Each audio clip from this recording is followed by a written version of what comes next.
Close your eyes for a moment. Imagine a landscape, not on a map, but a geography of the soul. It's a place of extremes. The sun beats down with an intensity that feels like it could crack the stones. The night is cold, vast, and silent. The horizon stretches on forever, empty.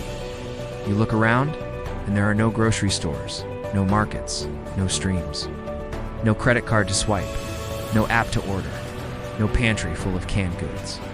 This place has a name, the wilderness. You've been there, are there, or are heading there soon. The wilderness isn't just a physical location, it's a condition of the heart.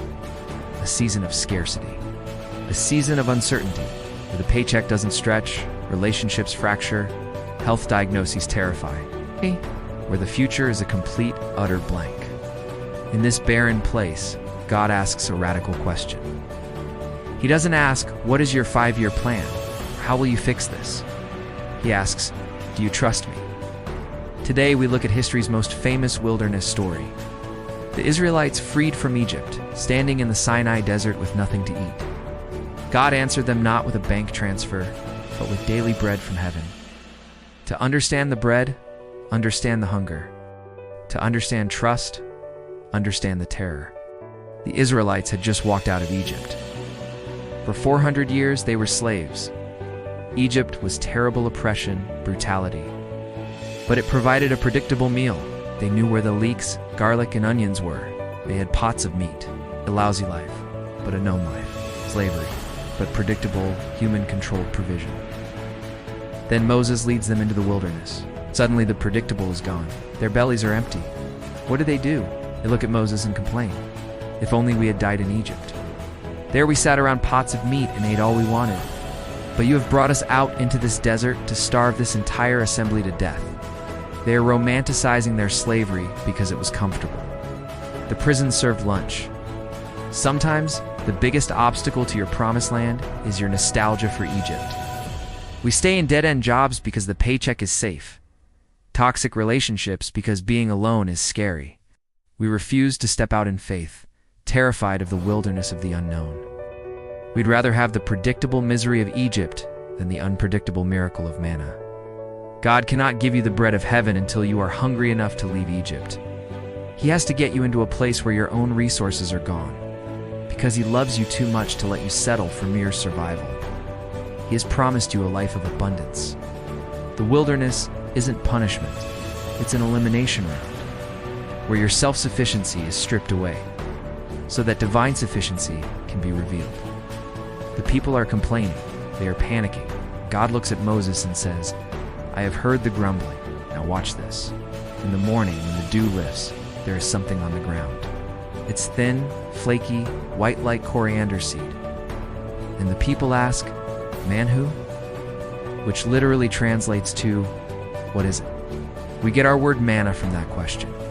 God's provision was named after the question of wonder. This is so important. In the wilderness, God's provision often doesn't look like what you expected. It doesn't come in the packaging you requested. The Israelites probably wanted beef, wanted a Whole Foods to appear.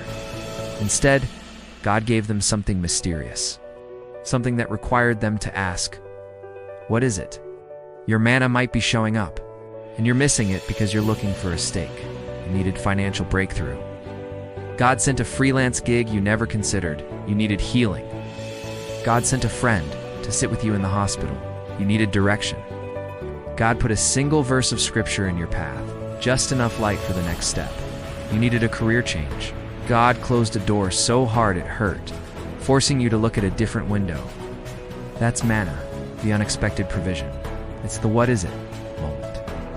But here is the rule of the manna. 1. You can only gather enough for one day. 2. Don't keep any for tomorrow. We are logical people. We hate this. Our financial advisors tell us to save. Our survival instinct tells us to hoard. But God is teaching the rhythm of trust. If you could gather a year's supply, you wouldn't need God tomorrow. You would trust your pantry more than your provider. God forces a daily dependency. This is the secret to surviving the wilderness. You don't need a lifetime supply of strength. You just need enough for today. Jesus taught us to pray, give us this day our daily bread. Not next week's bread, not next year's bread, just today's. The manna in your hand is God's promise that if He fed you today, He is aware of tomorrow. You don't have to worry about tomorrow because tomorrow has its own manna. You can't live tomorrow's life on today's grace, but you can live today's life on today's grace. Why does God do it this way? Why the suspense? Why the daily grind of trust? Why not just teleport them to the promised land? We find the answer in Deuteronomy. Moses recounts the story. He humbled you, causing you to hunger and then feeding you with manna. To teach you that man does not live on bread alone, but on every word of the Lord. Know then in your heart that as a man disciplines his son, so the Lord your God disciplines you. The wilderness isn't just about feeding your stomach, it's about educating your heart. God is trying to teach you something you can only learn in the desert. Your soul has a deeper hunger than your body. You think you need a job, you do, but you need to know the God who opens doors more. You think you need healing, you do, but you need to know the healer more than the healing.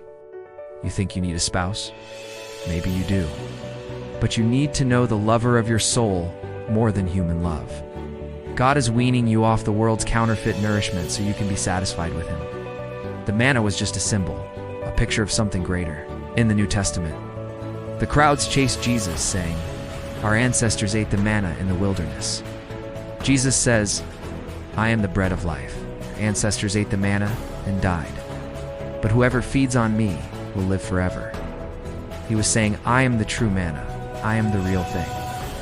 I am the provision your soul has been starving for. The wilderness is where you discover that Jesus is enough. When everything else is stripped away, He is the sustenance. It's the peace that passes understanding, the joy in mourning, strength in weakness. If you are in the wilderness, stop fighting the curriculum. The lesson is not how to get out. The lesson is how to know Him. When you learn that the wilderness becomes a sanctuary, so what do we do with this? We're not ancient Israelites. We are modern people with modern anxieties. How do we apply this message today? First, stop looking back. Quit romanticizing your old life. Quit wishing for the good old days of your slavery. That job, that relationship, that habit, it was killing you. Don't go back to Egypt. Trust the God of the wilderness. Second, look down. Look for the manna. It's there. It's on the ground. It might look small. It might look insignificant. It might look like a what is it? But it is heaven sent. Open your eyes today.